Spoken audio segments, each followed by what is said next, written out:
SI constable పోస్టులు 20,000 పెంచాలని demand చేస్తూ నిరుద్యోగులు ఇందిరా పార్క్ ధర్నా చౌక్ నుంచి ఇందిరా పార్క్ చౌరస్తాకు ర్యాలీ చేపట్టారు. పోలీసులు అడ్డుకోవడంతో రోడ్డుపై బైఠాయించి ఆందోళన చేపట్టారు.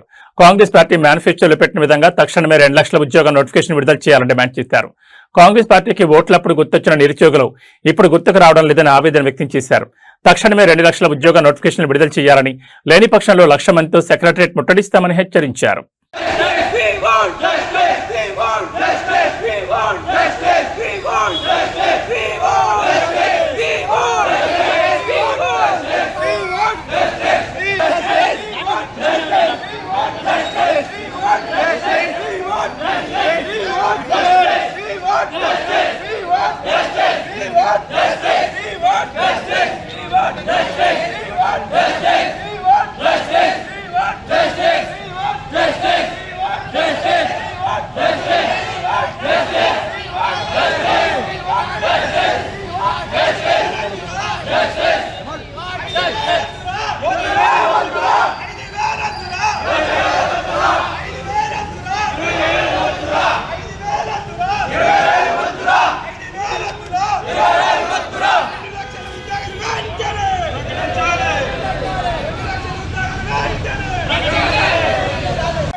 పెంచాలి ఎస్ఐపీసీ ఉద్యోగులను వెంటనే పెంచాలి ఎస్ఐపీసీ ఉద్యోగులు వెంటనే We want justice. We want justice. We want justice.